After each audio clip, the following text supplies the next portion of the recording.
Hey guys, hanging out with my friend Kevin Martin. Kevin, you're the IT director at the South Carolina Baptist Convention. Yes, sir. You work downtown Columbia, right about 30 minutes from me. We need to grab lunch one day. That would be fantastic. Yeah, Come on by. I I'd I love would it. love that. So, give me a little about your job and what you kind of are tasked with there at the convention. So, I'm 5 months into taking over as director of, information technology, here in South Carolina for the Baptist Convention, and, a little bit about what they wanted to do, in the convention. We have just about everything. Well, we teach about, every church, every life.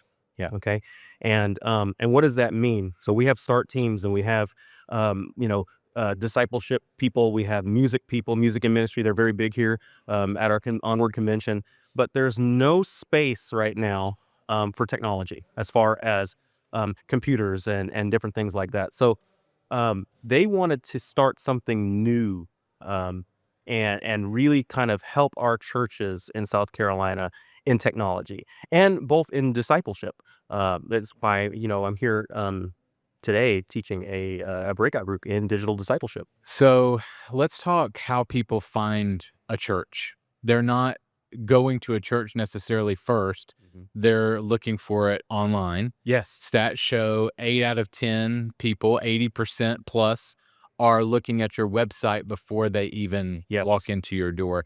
Do you find that to be true? And how important is the digital aspect of what churches are doing and should be doing? Yes, I find it to be true. I find it to be, some of the Pew Research information that I've been looking at as of late. I find is even out of date, even 3 or 4 months in the past, just because it's so big.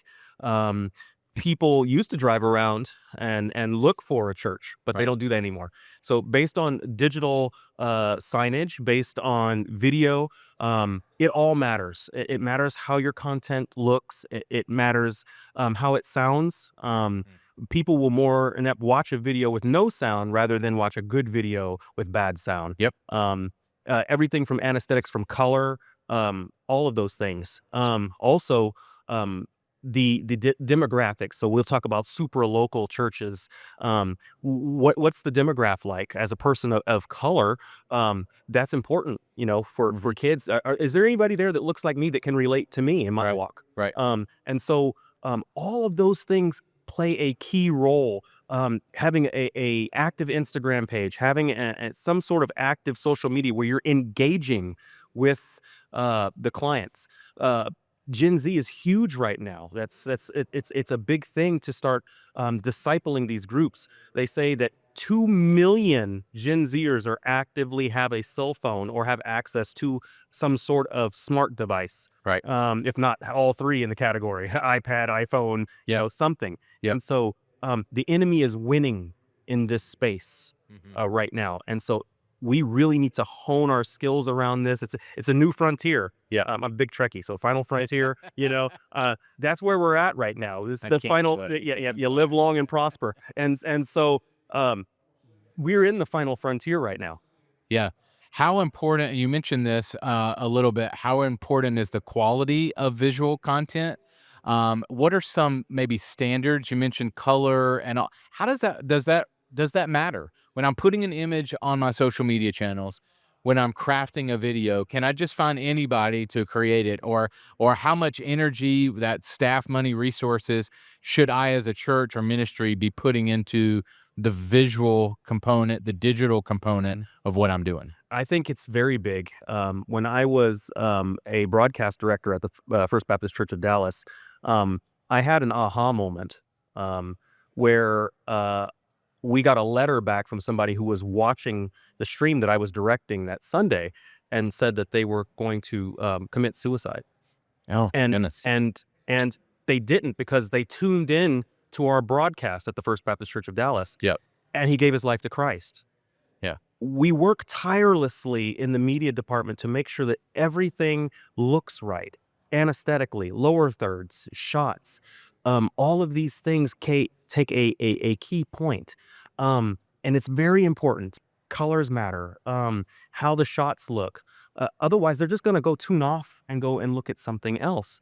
Mm. Um, like I said, when I say the enemy is winning in that space, uh, Everything looks crisp and clean. It looks, Hollywood. I'm not saying that it has to look like Hollywood, but we should do everything in excellence. Christ wants us to do things in excellence. And so Yeah. if we're keeping that in mind, and here's the key focus. The key focus is about people. Good. It's the person on the other side of the lens. It's Yeah. it's the person that piece of digital media is going to go and touch. Yeah. That's what we need to be thinking about when we create content. I think you're hitting on something really interesting about the details of what does excellence mean? Yes. Because I think some churches can think, well, we have a young volunteer that's making our stuff, so we don't need to pour money or resources in it. Yes. That person may be great, or you may think that they're doing excellence, but it could be a distraction. Yes. Like it could not be doing what you think it Absolutely. or an older person in your church, or the age really doesn't matter, but you might be thinking that something's excellent when it may not be. And so I think I'm trying to get at what the definition of excellence and quality, and I think there's some standards in our industry that are Yes. like, you kind of have to hit these particular things. There's some subjectivity in some things, but there are some standards. Yeah, Would you agree? I teach, when I teach worship production to churches, and one of the things that I'll tell them is we want to do things in excellence. It doesn't mean that it's perfection, Right. but there is a standard that we need to keep, and standards. That's not culture, because church culture is church culture, and their culture is, you don't want to interrupt that, right? But the standards of which, where does the lower third go? It goes right here. Right. It doesn't go up here. It doesn't go down here. It goes right here. Right. Colors, color matching, headshots, a bust shot or a head to toe shot. Those things matter. Yes. It's not just getting on the camera and shooting around. We want to make it look nice, and we want to make sure, you mentioned not being distracting. We want to make sure that we're not being distracting, and that ultimately we're telling the story of Christ. Yes. That's our end goal. Yeah. Do you suggest that people hire within? Do they outsource their creative team? Is there a mixture of both? What are you finding in the church space? I'm finding in the church space that a lot of people are actually kind of doing a kind of a hybrid thing. Yes. We have a person that's internal that kind of spearheads everything, almost like a project manager. Right. But then if they don't Creative have the director. skills, and that's the thing, people don't need to be afraid. Don't be afraid just because you're hiring somebody outside. Remember, the end goal is the person on the other side. Yeah. And so you shouldn't have bad feelings if I need to call somebody in to come and give you help, or I need to hire some people to come in. Right. Don't be afraid to use some of those monies that you have set aside, or set aside monies for that, Right. so that you can bring some professional help. Especially if you're a smaller church, to help with those Yes. standard excellent. What does excellent mean? Yeah. Here's some standards in our industry that you might want to consider. Yes. I think that an outsourced person could be or a team could be a solution for you. Yes. Yes. Awesome. So I want to end with just hitting you straight. Why do your visuals matter? If I'm a church, why do my visuals matter? Your visuals matter in a lot of different ways. It's communication. What are we communicating? Yeah. Communication can be a lot of different things. If my shots are messy and I just threw something up there, it could communicate to somebody, you really don't care, Right. about me as a person, and how it looks. Yeah. It could detract and be like, you know what? This is not the kind of place I want to go to. I want somebody that's kind of doing something with a little bit more professionalism. Right. We don't think that that's a thing, but people think about that kind of business out there. It is. And so they may not necessarily go through. Let's talk. I'm going to go there. We're going to talk about tithe and offerings. If your church is not receiving those tithe and offerings, who's paying your lay people for going in there, and your pastor and all of those people? Right. So not that we're fighting over membership, but let's face it. The dollar is what we use to further the Great Commission. Yeah. And we're here talking about, at this conference, we're talking about cooperative giving. Yeah. That's going to hurt that. Yeah. You're not getting people there. You can't pay into the cooperative program.